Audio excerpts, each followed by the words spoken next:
Okay, thank you all for joining this experimental recorded panel discussion. It's so nice to be here with all of you.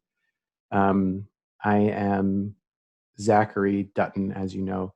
I serve Philadelphia Yearly Meeting as Associate Secretary for Program and Religious Life, which is basically Quaker speak for Program Director.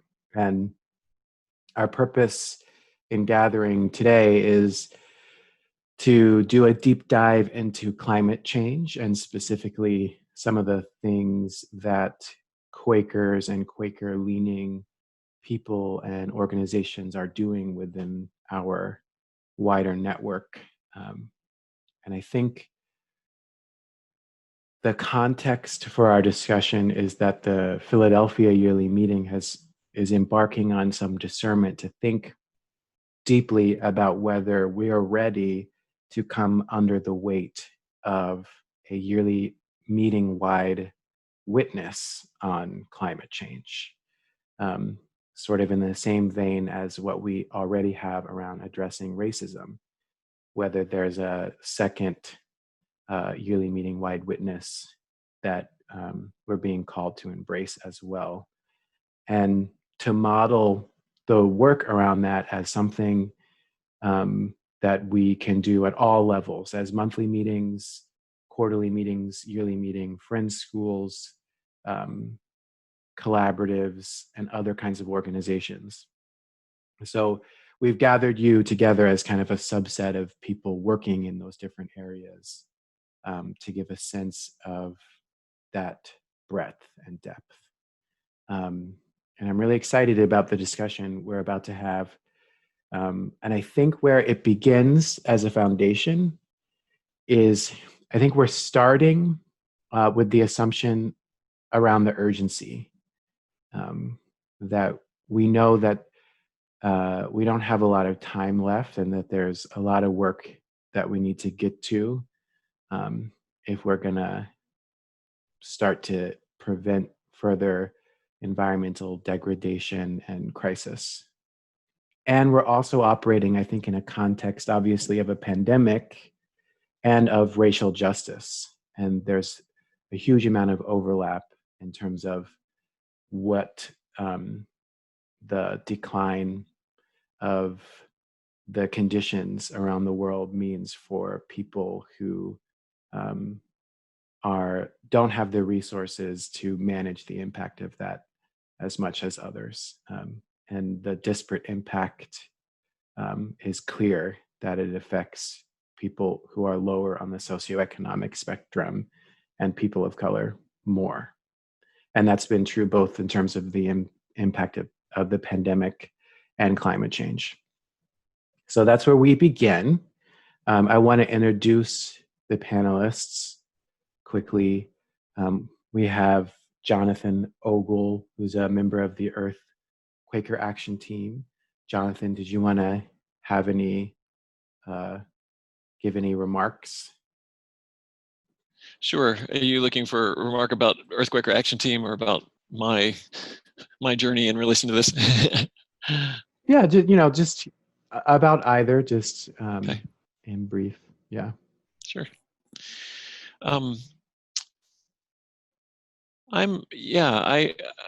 I came into a concern about climate work and sustainability work through spending almost a decade in Costa Rica at the Quaker community in Monteverde. And my experience of people working with, rooted in the Quaker community, but not limited to it, paying attention to sustainability and climate change and communal work together on how to live more clearly in line with those with that calling has really changed me in some powerful ways. And when we moved back to the US, I became involved in the Earthquaker Action Team, which is doing climate justice work in Philadelphia. So this, for me, my background is more advocacy and education. I'm a teacher. And so Earthquaker Action Team is a chance for me to really lean into getting stretched into some kinds of skills and capacity in nonviolent direct action around this issue that has been an area of real growth for me. Cool. Thanks, Jonathan. I wanted to next introduce Margaret Mansfield, who is a member of Philadelphia Yearly Meetings Eco-Justice Collaborative. And Margaret, did you have anything you wanted to add about yourself? Sure. I am a former social studies teacher, chair at Moorestown Friends School. I love teaching. I keep doing it in a variety of ways. I keep learning from students and from the people around me. So as a member of the Eco-Justice Collaborative, I was part of creating a video called Climate, Race, and Justice, and proud of that effort. And I'm also a member of the Legislative Policy Collaborative, which works with Friends Committee on National Legislation. Thanks, Margaret. Ruth Darlington, you're also a member of Eco-Justice Collaborative and the Quaker Earth Care Witness organization. Welcome. Did you have anything you wanted to add? Mute myself. Just that I also worked with Equate on their campaign to stop mountaintop removal, coal mining, and learned a lot from that experience. I'm a fairly new member of the Eco-Justice Collaborative, having only joined about 5 years ago. I found it a very spiritual home for people wanting to work on the related issues of race, climate, and justice. And I'm happy to be a co-clerk with Pat Finley, who couldn't be here today. Thanks so much, Ruth. Tom Rickards, you are from Penn Charter, a coordinator of environmental stewardship and sustainability, and also a teacher there. Did you want to add other things about yourself? Sure, just a note of gratitude. It's great to see some friends from FEEN. We saw each other in early March. FEEN is the Friends Environmental Educator Network. So I am a fellow traveler, but also a longtime faculty member at the William Penn Charter School. Teach environmental ethics and outdoor ed, and also work with facilities and different groups like that in trying to work on sustainability issues in our community. So thank you for having me. Yeah, thanks for joining. Monty Ogden, you are from Friends Central School. You teach in the middle and upper school English and humanities departments. Did you want to add other things about yourself? Thank you for having me today. I think right now I just feel called to shout out my co-teacher Dwight Dunstan, who has enabled and helped me to lean into climate justice work at Friends Central, and is also someone who pushed me to be more of an activist participant in Equate. So I'm thinking of him today. Yeah, thank you. Thank you. Scott Smith, you're a member of Westchester Friends Meeting, where work on climate change is part of what you were been involved in. Did you have other things you wanted to introduce about yourself? Yeah, thanks, Zachary. Scott Smith. I'm an environmental engineer and started an environmental business in 2006, so about 14 years ago. And the focus of that business does not relate to climate change, but really my involvement was through Westchester Friends Meeting, where I'm clerk of Peace and Social Concerns Committee, and we took a look at changes that we could make, and we thought, well, let's start with looking at our personal actions before going any further, and looked at a use of an EPA calculator to try to calculate what our personal carbon footprint was. And as a meeting, we found that was a useful tool. So that's my relationship to climate change. Cool, thanks. Thanks for being with us, Scott. And Liz Robinson, you're also a member of PYM's Eco-Justice Collaborative. Do you want to add other things? Sure. I really started my professional career in social justice, and founded 35 years ago the Energy Coordinating Agency, which is the largest provider of energy services to low-income people in Philadelphia, principally energy conservation. And I also founded a trade association called the Keystone Energy Efficiency Alliance. This is the trade association for energy efficiency practitioners and corporations in Pennsylvania. And through that, through KIA, we've been doing a lot of work at the state level, a lot of policy work for clean energy. And I also moved the Energy Cooperative Association of Philadelphia to a statewide entity and took that co-op, which was founded by Weaver's Way. I took it into the electricity market, and it now is a very good supplier of renewable energy and other forms of clean energy. So I've been a policy administrator and practitioner. So I've done everything soup to nuts in residential energy efficiency, and now I direct a small nonprofit in Philly called the Philadelphia Solar Energy Association. I think what is that we all have in common, I think, is that we're all educators in some way. We all have been communicating and educating the public and our own circles. And that's one of the things I really value about the Eco-Justice Collaborative, is that it is in touch with a number of different networks and audiences, and that kind of ripple effect is growing. Thanks so much, Liz, and thanks to all of you.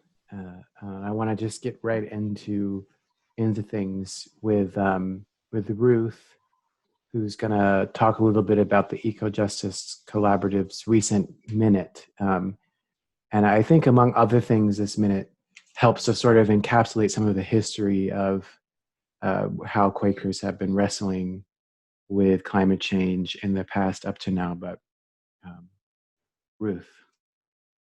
Thank you, Zachary. I really appreciate the opportunity to present this minute to the panel. From the beginning, the Eco-Justice Collaborative has sought to engage the yearly meeting on the issues of climate, race, and justice, realizing that they are not separate issues, that they are inextricably linked, and that there's no way that we can address one without ultimately addressing the others. In this moment, we have raised the climate crisis as a corporate priority because science tells us we have about a decade to make dramatic changes in the way we live if we're going to avoid the worst consequences of global warming. And it's not just the science that leads us to seek this commitment from the yearly meeting, it's also our hearts and our souls that recognize that of God in every person and in all of creation. And we see that it is the choices of our Western lifestyle that are largely responsible for climate change. And yet it's the people whose lifestyle is least responsible, and it's other species that have no responsibility for global warming who are suffering the most. We also see that if it's our choices that have caused climate change, then we have the power and the duty to make different choices. And if we make those choices now, we could possibly avoid the worst consequences of climate change. And we asked ourselves throughout the work that we've been doing, what happens to our spiritual integrity? Who do we become as people? If we know these things, if we see what's happening and we still choose not to act. As a collaborative, we believe that there is not one magic solution. There's no silver bullet that will solve all the problems of the climate crisis. We need mitigation and resiliency efforts. And within those efforts, we need many people working on many solutions. And that's why the minute that we've put forward doesn't seek a single course of action. Instead, what we're looking for is a systems approach that would allow the yearly meeting to support any number of solutions that monthly meetings might be led to work on. And we offer the Eco-Justice Collaborative as a hub that could coordinate communication among the monthly meetings and between yearly meeting and the monthly meetings, because we believe that we have a lot to learn from one another and that when we work together, we're stronger. It's for all these reasons that we brought forth this minute that I would like to read to you now. Minute to address the climate crisis as one of Philadelphia Yearly Meeting's top corporate witnesses. In 2018, climate scientists told the United Nations that the effects of climate change were occurring much sooner than expected. They warned that unless carbon emissions are cut by 50% in about 10 years, that is by 2030, and then to net zero by 2050, humanity will probably experience a global climate catastrophe of incalculable severity before the end of this century. We know that while all will suffer, the most vulnerable populations will face certain calamity. Institutional racism has already harmed communities of color, as manifested in part by environmental justice. Continued exploitation of the Earth's resources has already caused mass extinctions and put life as we know it at risk. Conflicts due to rising sea levels, food insecurity, water scarcity, and mass migrations are already causing horrific injustice and threatening world peace. For these reasons, our historic testimonies for peace, justice, integrity, and stewardship call us to make climate justice a clear and urgent concern for corporate witness, and for all manifestations of our yearly meeting to take immediate and resolute action. Thank you. Thank you, Ruth. I think that's a really powerful minute. And one of the things that I think, one of the places where it might be useful for us to start in terms of responding to and reflecting on the minute is, I'm curious for those who are, humanities teachers or who traffic in religion and theology, since this is in the context of a faith community, what your sense of where in Quaker history, spirituality, theology, you think that in stewardship in the context of climate justice and racial justice of the earth might be rooted, or anything in that vein. So I guess I'm looking at Tom and Monty, potentially Jonathan, Margaret, when I ask that. But anyone should feel free to get the ball rolling.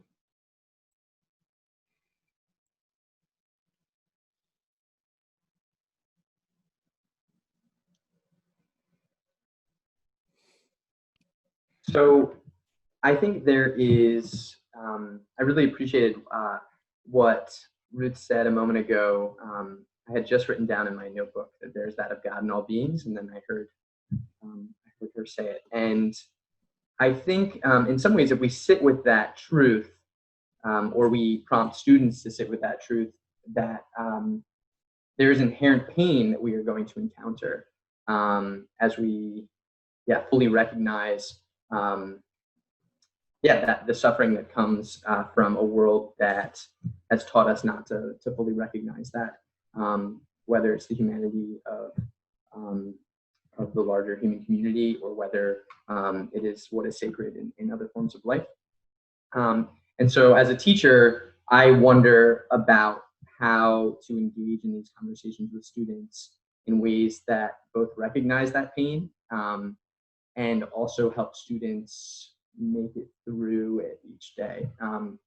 Because I think as we talk about home and the loss of home, there's a lot of sadness that prompts. And I think faith communities are really well equipped to help us process grief and to sit with questions of loss. So that is one way that having the sort of support of a Quaker community in my classroom is helpful to me.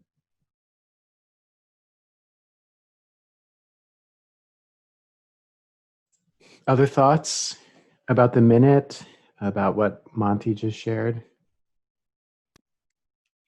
I think also that our Quaker faith in particular has a lot to offer people as we move into realizing what climate change is going to do to us and to life as we know it. So we have a history of social justice. We have testimonies that speak to peace and equality and simplicity, and most of all, integrity. And integrity includes the ecological integrity of God's creation, of the earth, and the ways in which we are all interrelated. And the human earth relationship is really a sacred one.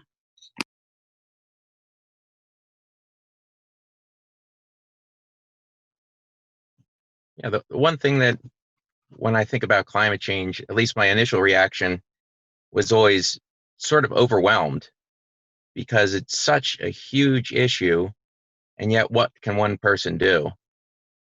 And the one thing that helped to start making me feel like I could take some action or feel like I had some power over what's a huge, huge issue that involves lots and lots of people is by making personal changes. And by making those personal changes, I felt like I was doing something. And that to me gave me a feeling of a good feeling. And the great thing about making personal changes I found is that you start to influence other people because you're making changes. They ask questions or you get more engaged and involved in conversation. And pretty soon your personal changes can be leveraged to the point where you're now influencing people around you. So that's been my experience. At first, sort of one of just being overwhelmed. What can I possibly do? And then just making small incremental changes in personal lifestyle and seeing how that may impact the big picture and then seeing the ripple effects from that. Yeah, Scott, I remember when we talked on the phone about this panel, you talked about the example of Westchester meeting and how there had been a thought process about, well, if the meeting just thought about its own meeting house and how as a meeting house they could make efforts to reduce the footprint of that one meeting house, that would be actually less powerful than if the meeting as a whole with each of its individuals together organize some sort of effort to have everyone see how they could reduce their footprint in each individual person's life, and then together as a whole meeting, your impact would extend so much farther than just that one meeting house. I think that's one small example of some of the stuff others have been getting at with how we need to be working together in a larger system. So that's a great example about stuff that Westchester is up to. I was thinking about what you were saying about sort of again larger systems, and I was thinking about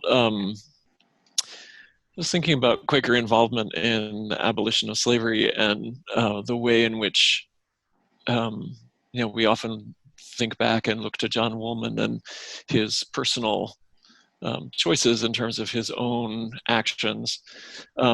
And we also talk about how he spoke to other people and thought about how the larger Quaker world was engaging with that question.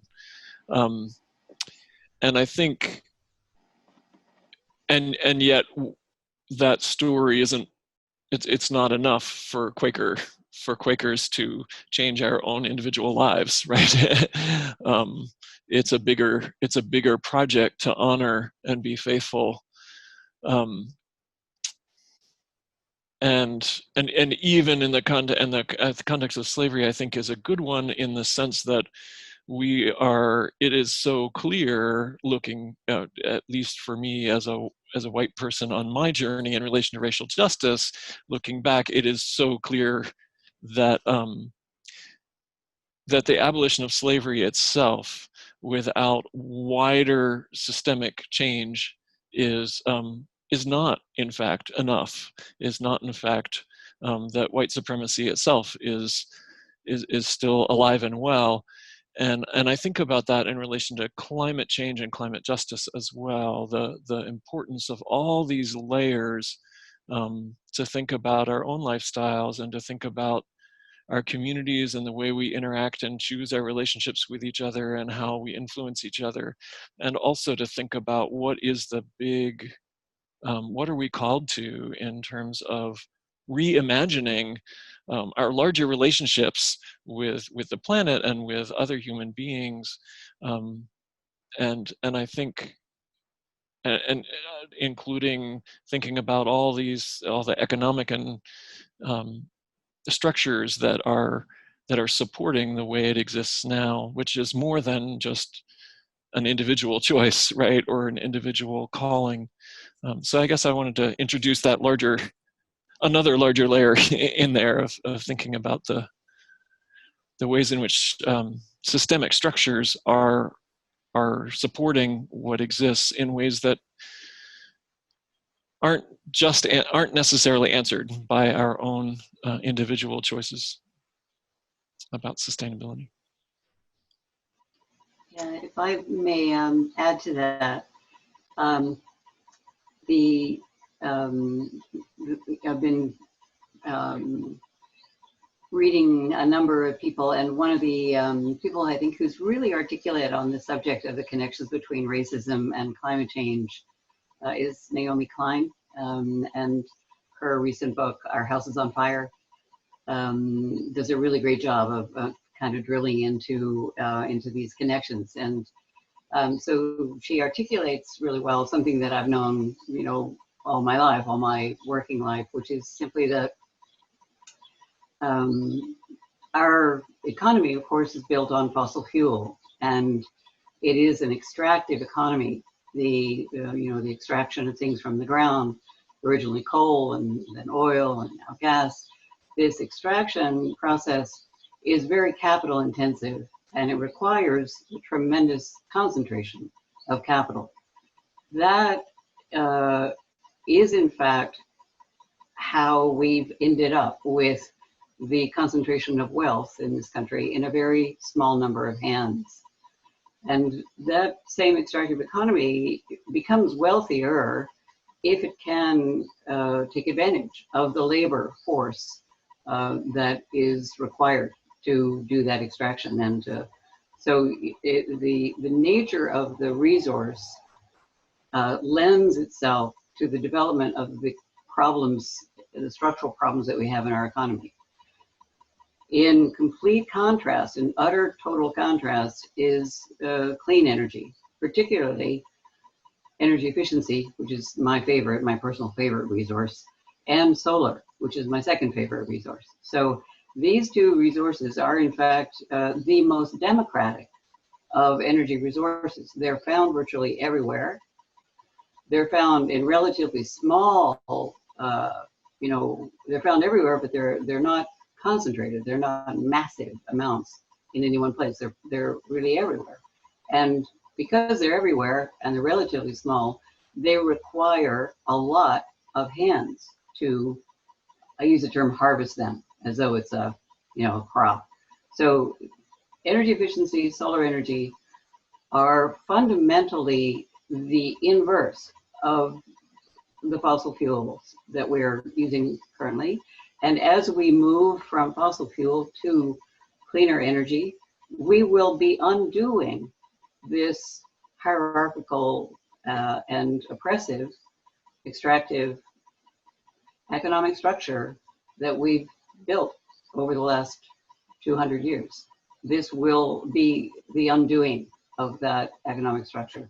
And I think that's one of the reasons why, there are many people at the top of that economic structure, the fossil fuel industry, who are holding on with dear life to their, their very last, they're just really gripping and holding on because they know, they understand that moving to clean energy is a fundamental shift in the economy.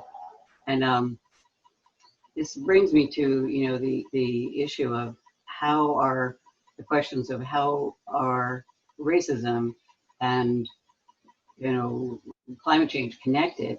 They're inextricably tied. They are inextricably tied together. The oppression of the labor force is required to maintain the economy that we have. And when we undo that, we will be unraveling that connection. And that will, again, democratize energy. And I'll just say that, I don't, I have solar energy on a building that I own. And so I am, an energy producer. I produce energy. And I do practice a lot of energy conservation. So, I'm a kind of an energy, so I feel like, I'm in control of my own destiny. And this is possible. This is possible. Everyone can, if we change the structure, people can be empowered and gain control. And that's exactly what we need. People need to be in control of their own lives, in control of their own destiny, in control of their own families, that sense of, I am not powerless. I have power, and I'm in control. And I use a lot of things, all kind of thrown out here together, but they're all really very tightly tied together.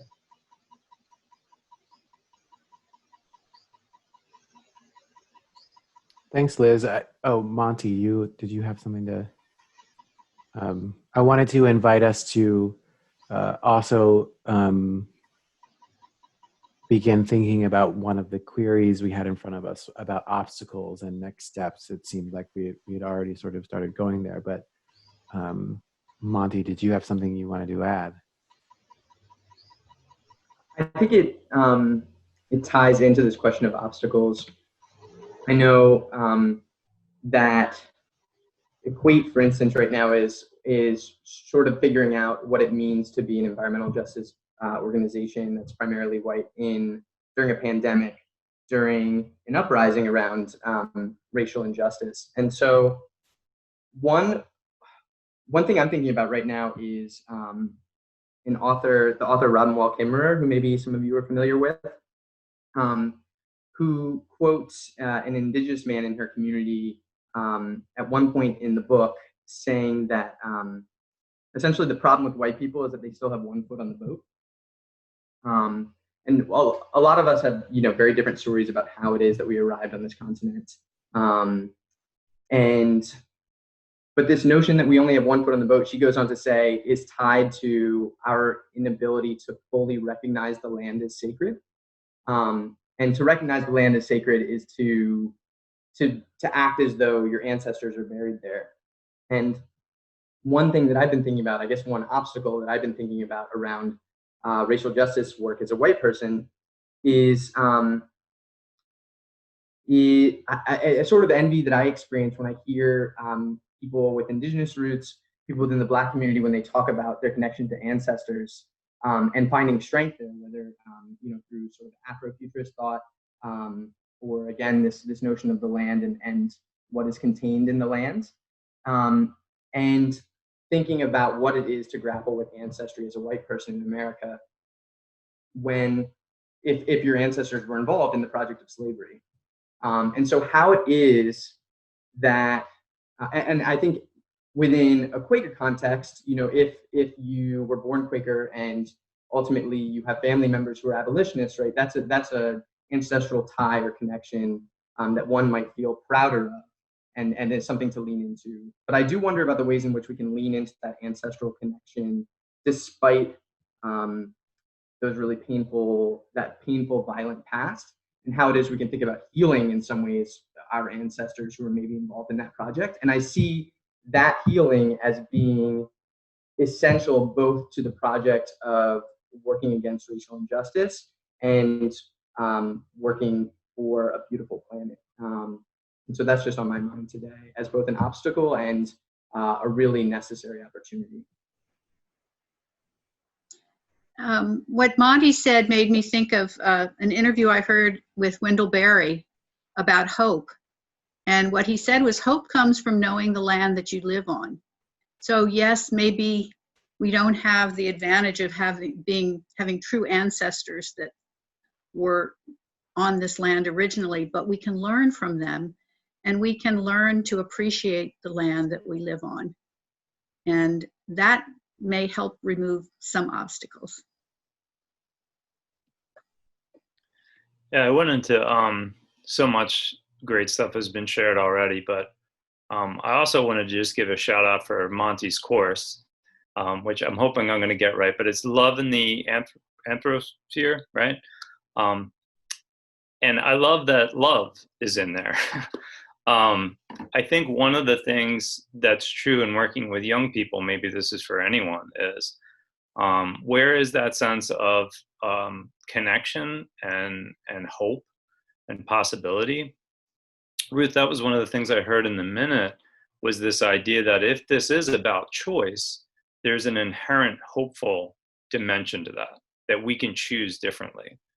And I think that's how I start my environmental ethics class. At least with my students, they are very aware of the grim reality. That's not so much the problem.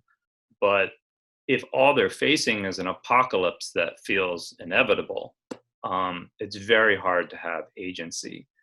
So I think that one of the things, at least that I'm advocating in my school, is that through science, through the humanities, through all of us, like, we've got to find ways that people feel a sense of agency and a sense of hope in this work, and that feels important right now.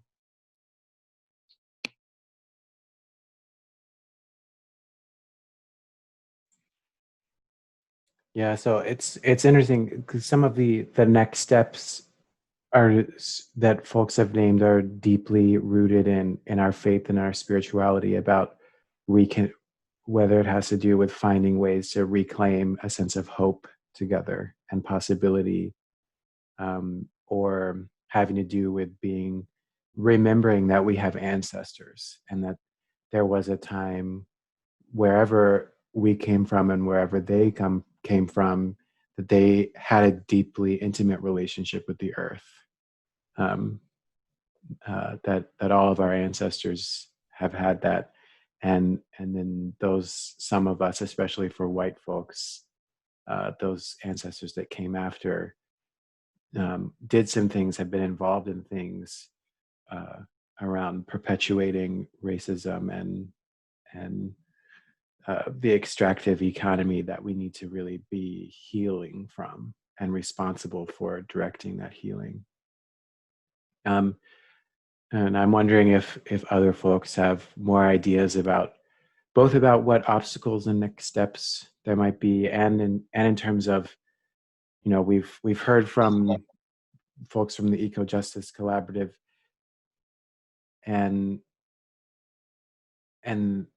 talked together about why it's important to work in a whole system. And I'm curious if people have ideas about how the various organizations, Friends Schools, Equate, Quaker Earth Care, Witness, Philadelphia Yearly Meeting, can all be working together more as we move forward. I do want to get to that. I'm sorry. I do have something more to say about obstacles. I'm also wondering, since Scott has to leave soon, whether he might want the mic right now.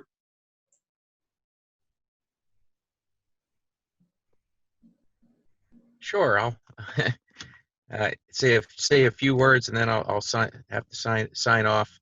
The one thing that it makes sense, certainly, to pool our resources and all get behind this, because we can make a much more of a change if we're all kind of headed in the same direction. The one thing that I always struggle with a little bit is, because there's so many different ways to go at this, to me personally, it kind of makes sense to kind of vet the various options and to choose, instead of 10 different options that all may have some impact, but really decide what is kind of the one action or maybe two actions that would have the most extreme impact. And then why not all get behind those one or two things? I mean, we may not be in complete agreement about the approach, but with limited resources and limited number of people, combining our resources together certainly makes sense. But I think the other thing is, well, these are maybe it's one or two things that above all the others, even though everything's important, that is going to have the most impact on this grand reduction, right? 50% reduction from 2020 to 2030, and then net zero 2050. Okay, if that's what we need to do, what can we do to get behind and maybe just pick a few things that we think will have the most immediate impact? Because time is not on our side. There is time, which is hope, but there is certainly a sense of urgency. Thanks for that, Scott. And I just wanted to, again, thank you for joining. And I know you needed to step off to get back into the flow of your life. And so I wanted to give you that window now, if that's what's up next for you. And then, so bye, Scott. But Margaret, you wanted to talk more about obstacles. I did. And I'm not going to repeat what Liz said, just to underlie its importance. I think the greatest obstacles come from political, financial, and ideological forces that have the most to lose from the structural changes required to deal with racism, economic inequality, and climate disruption. So I will just mention two other structural ones. Van Jones points out to the concept of disposability itself, where both people and planet are expendable. And I had an experience in Cleveland as a very young teacher when the Cuyahoga River caught fire. And so I experienced environmental racism firsthand. Children were kept home from school because walking to school risked permanent damage to their lungs. People were told to stay inside for 10 days. And I was part of an NAACP volunteer group that took kids to school in part because they needed a meal. So Cuyahoga River is now clean, or pretty clean, but the systemic causes are still very much with us. The people who are living there are still people of color, still poor, still suffering from air pollution, and now experiencing many more 90-degree days at much greater risk of dying of COVID-19.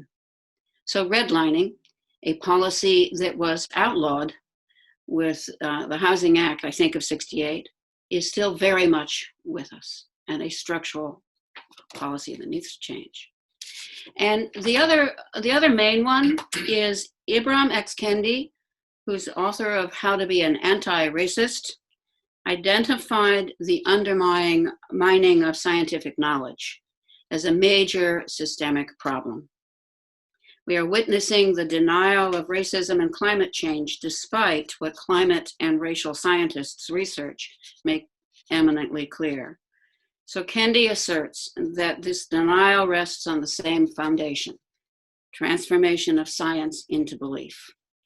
Rather than learning from scientific findings, many individuals decide for themselves whether their ideas, policies, or institutions are racist, or, for example, whether rising sea level is caused by global warming. Kendi wrote this article before COVID-19 hit, but the insight rings true for that crisis as well. Many believe that the pandemic is a hoax. I have three specific practical obstacles within the Society of Friends, and particularly within Philadelphia Yearly Meeting, that I would like to include if that is appropriate. Okay, all right. So the first one is a communications gap. Many individual friends and meetings are working to address our climate emergency, but without knowing and drawing support from each other. That's why we want to create a climate network of committed monthly meeting contacts so friends can learn what others are doing and coordinate their actions. So that's the first one. Another is friends don't have a shared sense of urgency about the need for action. If climate justice is identified as one of our yearly meeting priorities, all monthly meetings could be asked to identify specific actions they will take to address it and inform yearly meeting about them. Harrisburg meeting offers an example of the kind of commitment friends might make. And our leadership currently lacks the authority to speak publicly about the moral failure to deal with climate disruption as a manifestation of racism and economic injustice. Friends need to lead, joining other faith leaders in a coordinated witness for climate justice. Thanks.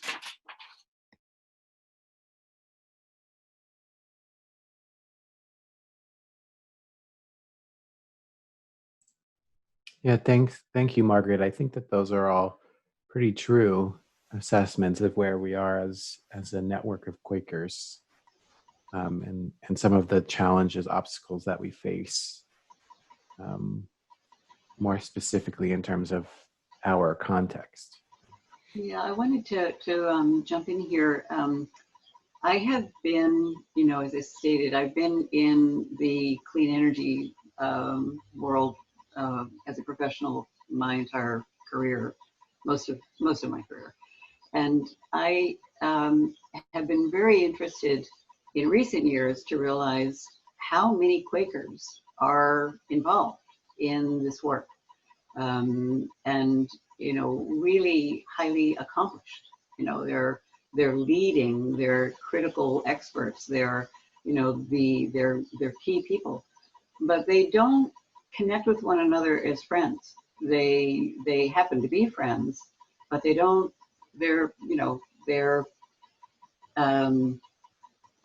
It's just very interesting to me.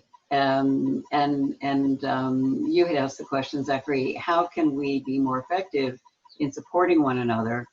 And so Equate, for example, has called me several times and asked me, could I essentially teach them about, this thing or that thing or the other thing? Because frankly, energy in the regulatory environment, energy becomes very, very complex.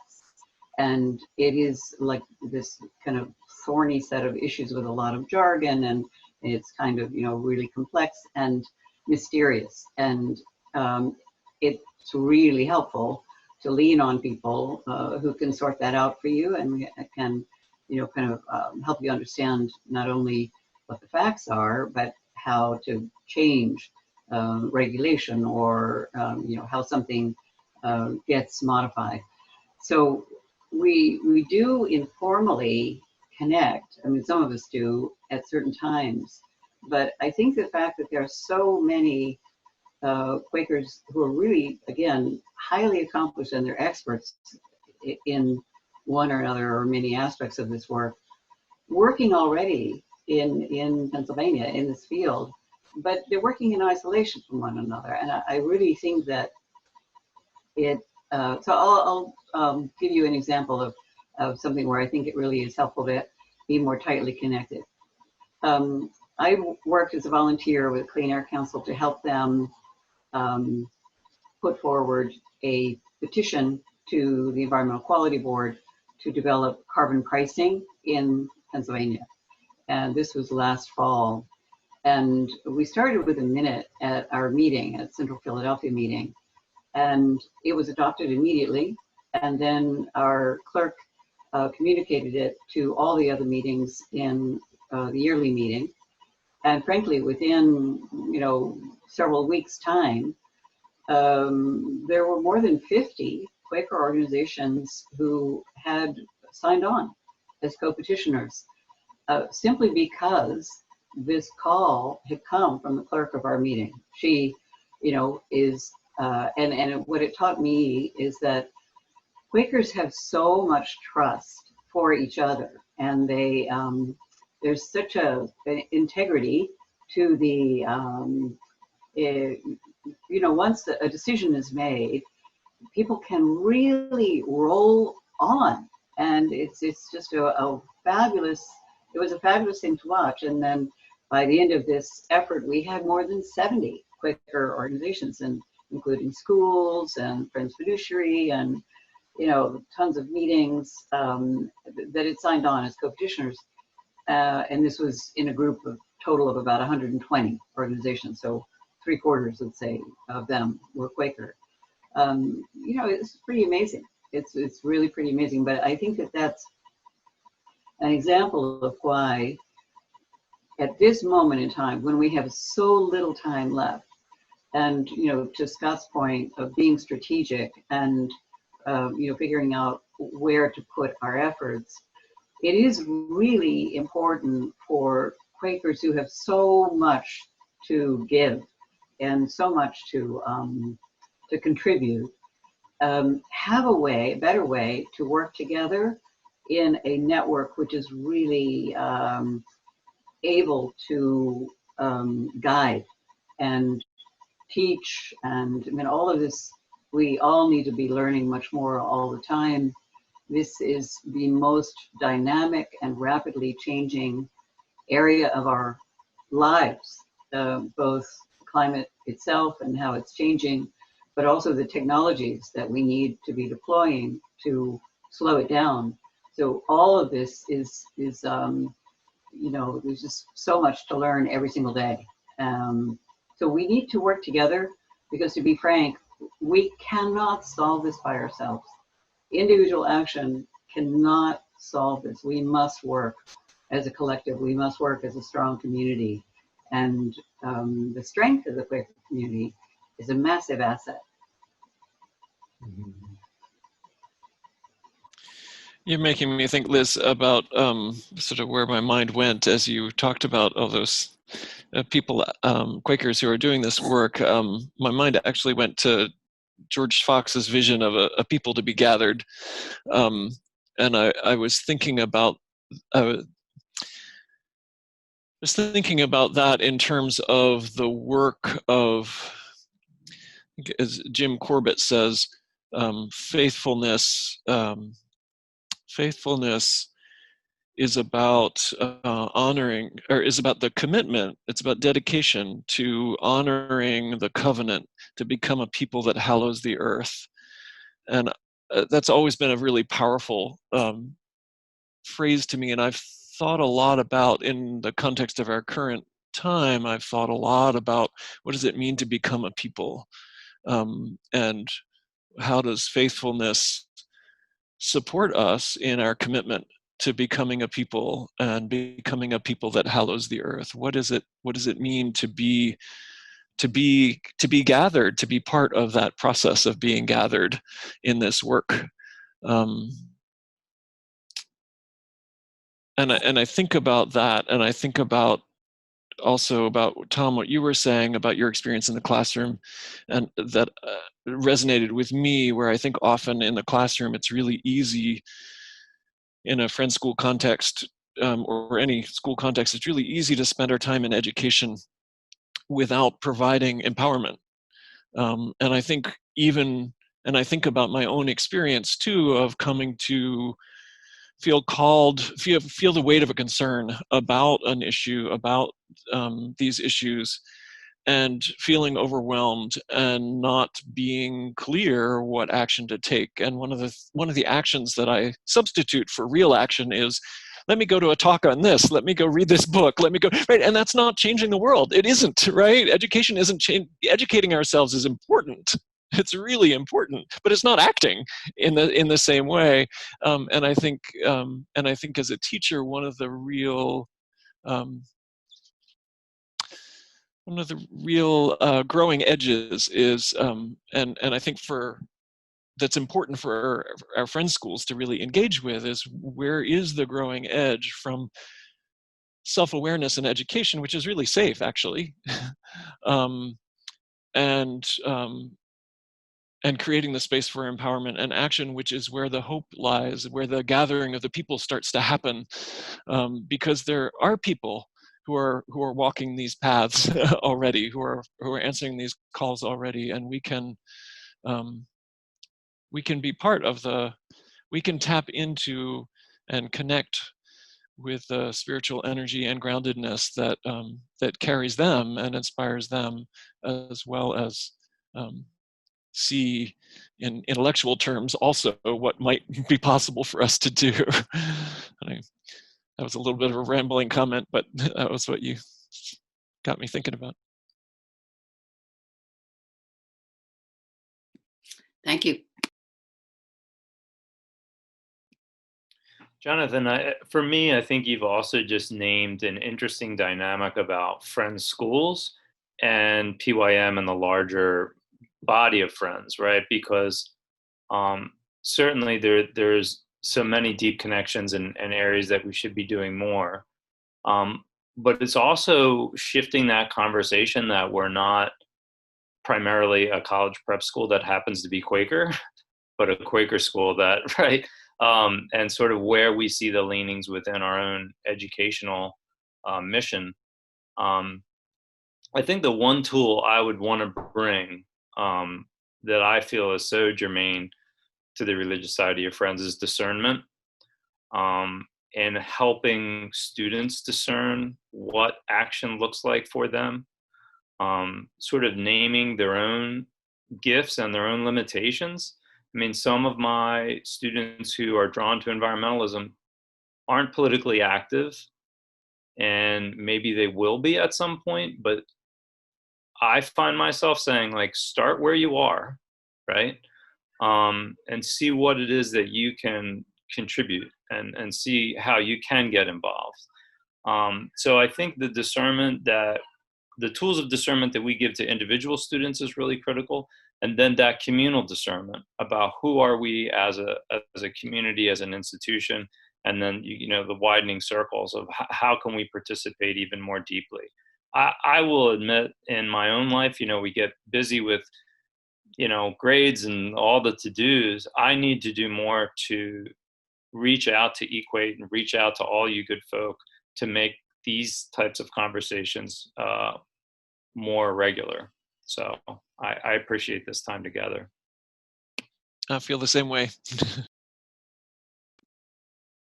Yes, and as a former Friends school teacher, I found lots of ways to respond to kids saying, I've got to do something.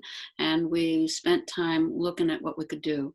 And it didn't surprise me in a climate march in Philly to walk down Broad Street and see Tom Hoops standing by a school bus and a whole line of George School students getting on the bus. And for them, it's the Sunrise Movement that has energized them. But I think it's important as teachers and as just human beings to work hard at understanding and discerning what gifts we have so we can act with integrity, but also to help everybody figure out the differences between opinion and fact and science and belief. I really resonate with Ibram X. Kendi's understanding or insight that the undermining of science is a major obstacle in our society today.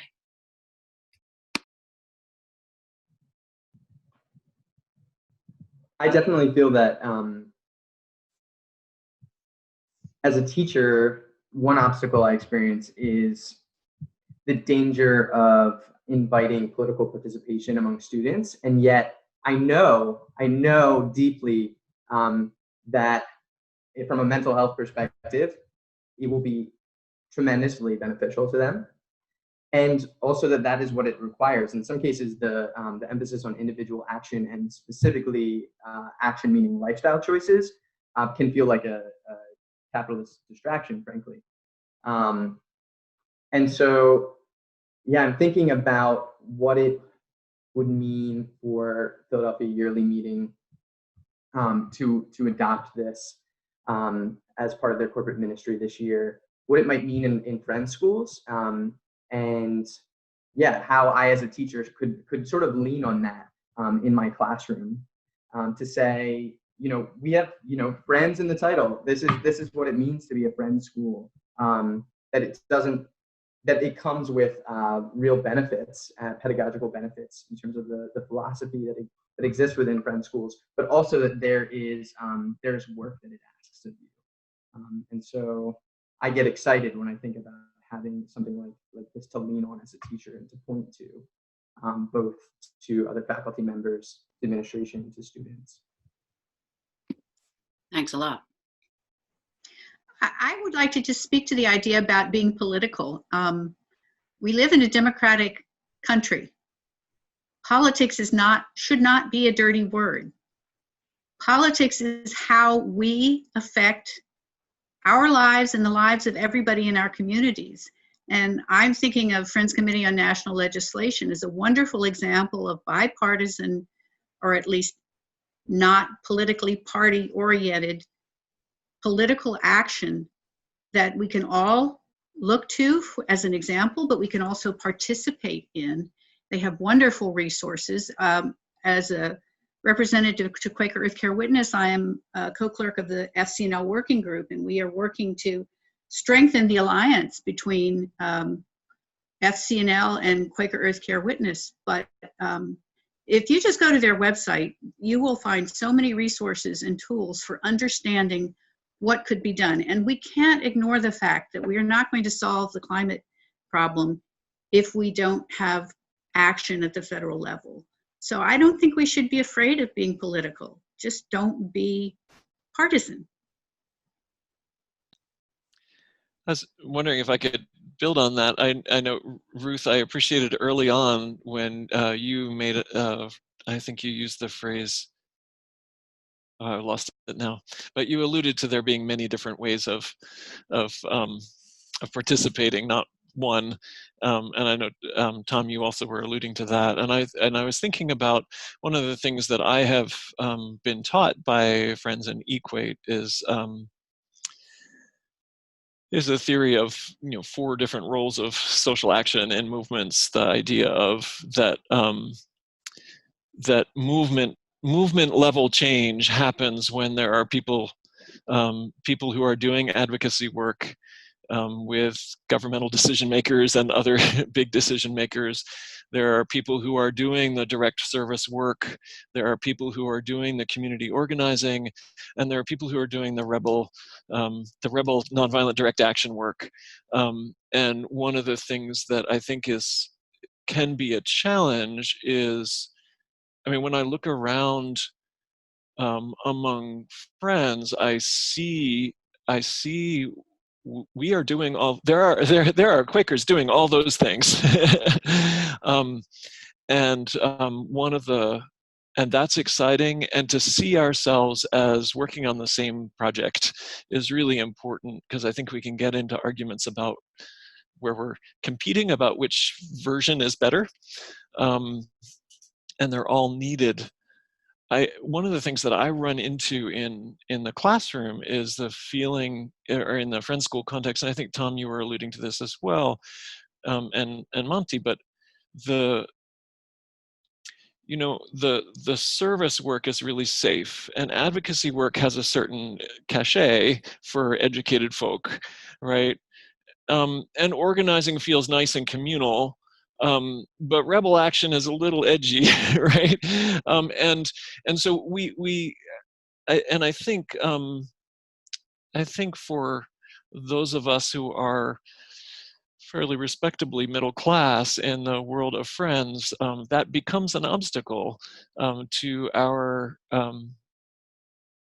not to our capability of being faithful to how we're called, but it becomes a challenge that can run interference with some of our discernment about how we're called, that our participation in establishment, right? Our engagement with respectability, middle class respectability, can be a challenge for us in in trying to live truly. And I should speak for myself. I know that that is something that I am constantly having to unpack in my work on this issue, and I know it's true of other friends with whom I've had these conversations. So I just wanted to lift that up.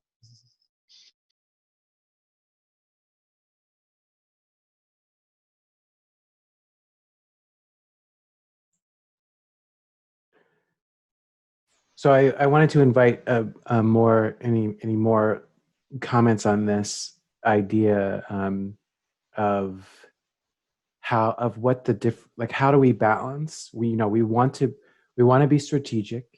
We want to be operating in a network, moving and sort of collectively together, because that's how we know we can make change, and the change has to happen in various levels. Yet at the same time, we want to create enough space for diversity of approach, and everyone to be putting their gifts and skills where it's most effective. And I think about Sarah Schulman, who talks in her reflections on the AIDS crisis and ACT UP about how effective simultaneity of response really was for the effectiveness of ACT UP as an organization during the AIDS crisis. And I'm having thoughts like that and wondering as we come to a close what that might mean in terms of our discussion here about next steps, about the value of the Quaker network being better networked, etc. The Eco-Justice Collaborative has been doing a lot of kind of self-education, educating ourselves and educating our immediate circles, and really strengthening people's understanding of the issues, and then focusing on actions that we can leverage, where we can leverage our weight to help make a change occur faster. And frankly, Pennsylvania, where PYM is based, is an absolutely key state.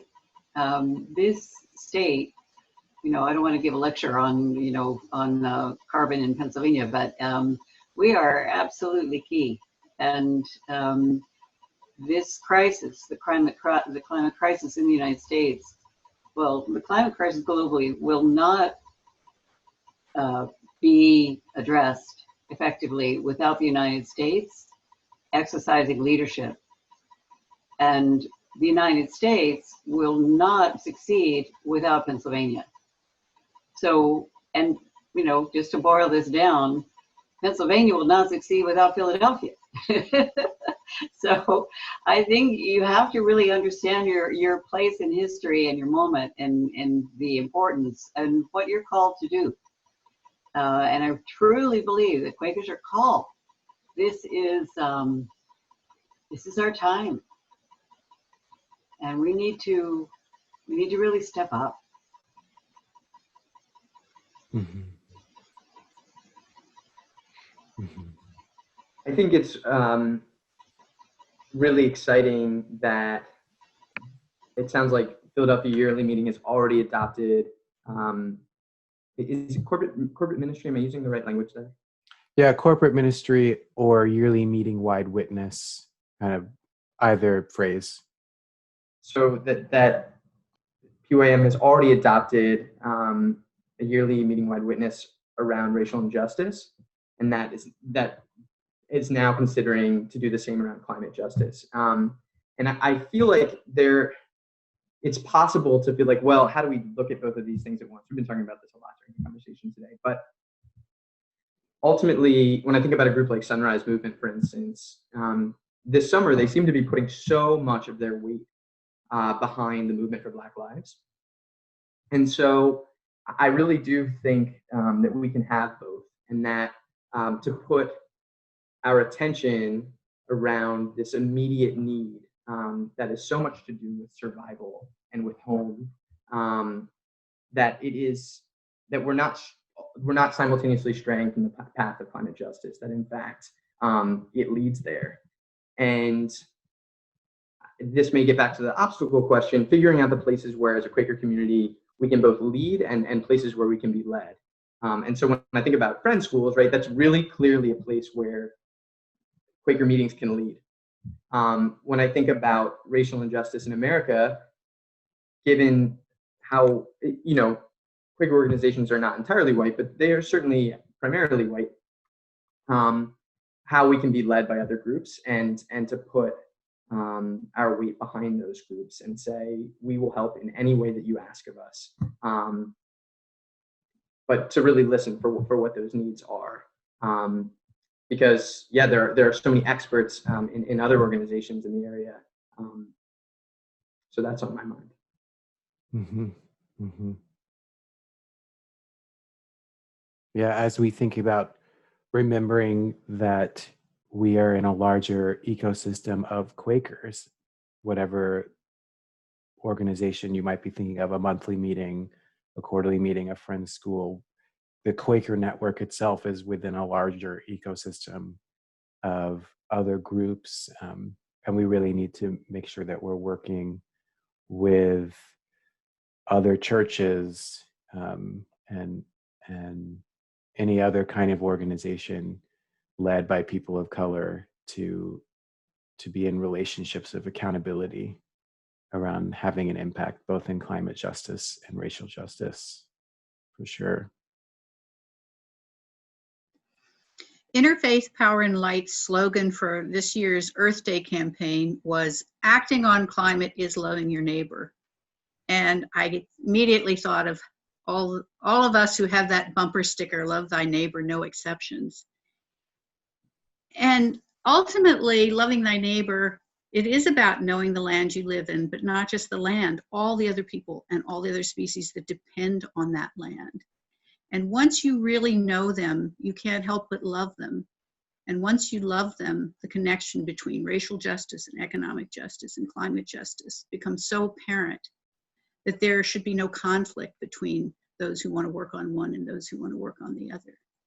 Listening to people ask, and Zachary, what you asked about how we can be both strategic but also leave room for different people to use their own strengths and honestly figure out what solutions they're most led to work on and make a difference. That's not going to happen unless this discussion becomes yearly meeting wide. This has been a wonderful panel discussion, and I feel so privileged to get to know some of you and hear what you're doing. But if this were a corporate priority, the whole yearly meeting would be having this discussion about not only what needs to be done, but how we can do it most strategically. Mm-hmm. Mm-hmm. For sure. So I don't want to take up too much of everyone's time and sort of frame whatever happens next as wrap up. And to that end, I'm curious if anyone feels like there's anything that they wanted to add to anything we've talked about so far, or that we maybe have missed or hope might happen next. I'll just add that I alluded to this earlier, that this space of climate change and climate justice is the most dynamic area of our lives. And I think information changes daily. So, for example, last week, the University of California at Berkeley issued a study that shows that we can actually get to 90% reduction or 90% renewable energy by 2035. That's the most aggressive timetable that anyone has put forward. And it is now possible because technology has changed so rapidly, and solar and wind have become so inexpensive much earlier than anyone anticipated. So just, keeping up with the facts of the day, to Margaret's point, facts really matter, and actually keeping up with those facts and aligning your understanding of the world to the factual evidence is very important. And you can really only do that. You can do that best in a trusted community, in a community where people really do trust one another, and that's what we've got already, and we can all become more effective in our own approaches to this problem if we share our resources, if we share one another, if we just communicate more effectively and share more carefully and more frequently and more broadly, we can all become more effective, all of us. And I think that's what we need to do, because this problem, these problems, climate change, racial justice, inequality in this country will require all of us acting. And we must all act. We won't be able to just do, as Ruth started the conversation with, there is no silver bullet. That's certainly true. We got into this mess by doing a lot of things, and we will only climb out of it by doing a lot of things. And all of us have to do our part. We're going to all have to act. And everyone has a different ability. Everyone has different gifts and leadings, and we simply need to use the connections that we have to one another in community to strengthen our efforts. And I think that's really what we're trying to do. Correct me if I'm wrong, Liz, but I think that very ambitious time frame does rely on strong leaders implementing very strong policy. Yes. You could also say about racial justice and economic justice, but yes. that gives that's one clue to where some of our energy really needs to be placed. Absolutely. Yeah. And Pennsylvania is poised for huge change, and we're ready. Everything is aligned, and it's very possible for Pennsylvania to make a huge change in the next several years. So, to the point of students being, dismayed by, all the bad news, and it's easy for young people to get, kind of paralyzed, in the face of too much confusion and chaos. The adults don't seem to be in charge. They don't seem to be acting rationally. They're running amok, and that's never a good thing. But it's really not the case. That is, in fact, there are so many wonderful people working so hard, making tremendous progress.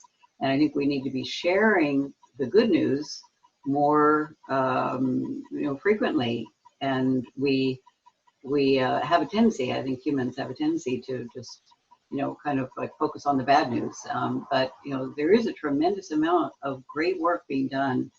And there are solutions within our grasp, and we simply need to communicate that and grasp those solutions and come together and do that as a strong community. Well, I think that's a great place for us to come to a close, unless there were any other burning comments that folks wanted to make. I wanted to say that this recording will be considered a quote unquote advanced document to a plenary session that we'll be having virtually to discuss climate change on a Saturday in July, which I believe is July 11. Get that right? Yeah. From 10 a.m. to 1 p.m. And I want to folks on this panel have mentioned several different authors and other thought leaders. If there are any passages, articles, books, whatever that you want to make sure gets included as resources for folks to pick up, knowing that education and self-awareness is only one piece of the pie, obviously, but still important. Please forward them to me and we'll make sure it gets posted as part of the advanced documents along with this video. Any kind of science, any other studies you think be relevant, whatever, just send them to me and we can make sure they get posted along with the video. And I just want to say thank you again so much for the time. I think this is going to be a really helpful piece for folks in the yearly meeting to hear about and be deepened in their discernment process. Thank you, Zachary. Thank you very much. Yeah, thanks everybody. And Thank you. everybody, it's really been neat to hear people and as a former teacher, especially the teachers. So great, thank you. Yeah, thank you. Okay. Thank you all. Bye-bye, all. Bye all.